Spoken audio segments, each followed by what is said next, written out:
Oh, it's the holiday season, and you are probably going to have to skip some of your runs over the next couple weeks.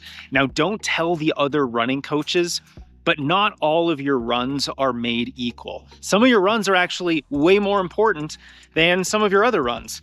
And in this video, I want to share more about what you can safely eliminate from your training plan for a couple weeks and still continue to make progress. Because I know it's really hard to train at this time of year because of all the obligations that you have, the extra stress and all that. So let's talk about what's important, what's less important, and how you can get to January without sacrificing your training too much. Now, let me first say that I've had runners, private clients that have taken about 2 weeks off before a marathon with a small niggle, and they've gone on to run a pretty substantial personal best. So don't think that if you miss a week or two, even completely, that your running is completely off the rails and you've somehow ruined your training season or the cycle that you're in. That's not the case at all. All right, let's acknowledge that some runs are just more important than others. If you're training for a half marathon or a marathon or anything longer than that, the most important run of the week for you is arguably the long run. This is the longest run of the week where we are going to do the most work at developing your aerobic fitness. And if you had to just get in one workout of the week, I'd say let's get in the long run. That's probably the most important. Now, if you're training for something shorter than the half marathon, maybe 10 miles and less, I might argue that the workout itself, the faster training session, is more important than any other run in your training plan. So what does this mean? This means that for most runners, prioritizing the long run and the faster workout of the week is going to drive the most adaptations. So if you could only get in 2 runs during the week, I would recommend running the long run and the workout. That's going to help you stay in as good a shape as possible until you can go back to your normal, regularly scheduled training plan. Now, what's the third most important run of the week? Well, if you do a second workout, if you do a second structured, faster workout during the week, I'd say that that's your third most important run of the week. So let's try to get in that long run, that main big priority workout. And then finally, the third run is going to be the secondary workout. For a lot of my athletes, we do 1 or 2 workouts a week, but very often the second workout, I'll call it a baby workout, a mini workout, a little bit of a JV workout. You know, this workout is just not going to be nearly as challenging as that A workout, but nevertheless, it's more important to your overall training and your fitness level than the third longest run of the week. And that would probably be the fourth most important run of the week, is just the next longest run that you have. Really what we're doing is we're ordering all of these runs by order of difficulty.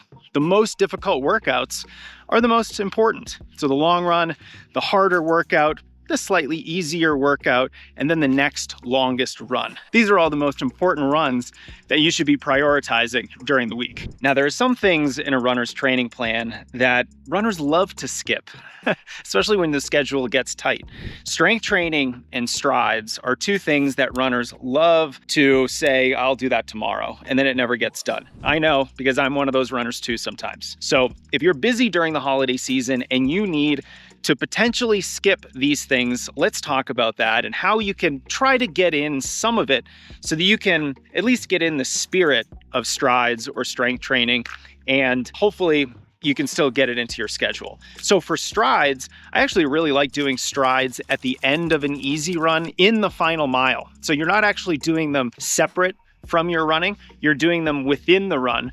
And this actually isn't going to take you any more time, It's actually going to probably save you some time. So if you're running for, let's just say 20 or 25 second pickups or surges in the final mile of your run or the final 2 kilometers of your run, you're going to be able to still get in your strides, or what's very close to a stride, and you're not going to kind of harm your training by skipping that really important speed development. So I love to see this, and this is actually going to save you a little bit of time. Now, strength training is admittedly tough because it is an extra burden on your time. You're probably going to have to skip a strength training workout or 2 during the busy holiday season. But if you have to skip some strength work, let's try to skip the core work or the body weight strength training. let's not skip the heavier weightlifting that you might be doing. For the same reason that we're not going to skip the long run or the faster workout during the week, we're going to skip the easier, shorter recovery runs. Because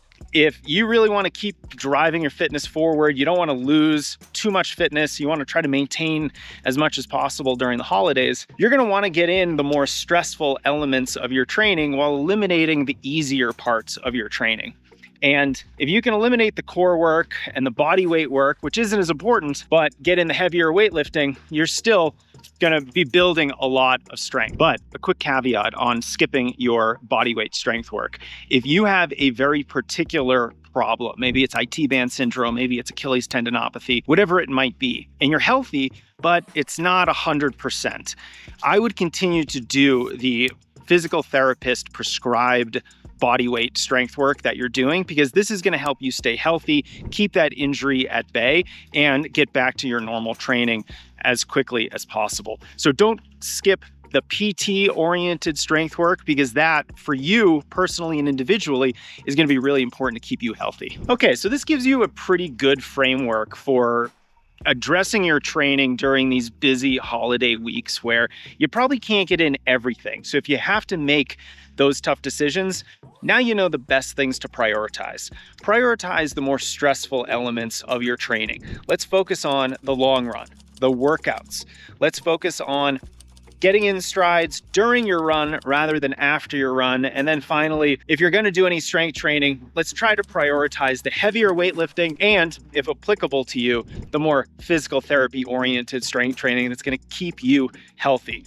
But like I said at the beginning of the video, it almost doesn't matter a little bit. To a certain extent, these are just a couple short weeks, and if you have to compromise your training, that's going to be okay. But hopefully, with this kind of a simple framework, you can prioritize what matters most so that you can experience as little backsliding and detraining as possible. Hope you guys have a wonderful holiday, and let's get ready for a great 2025.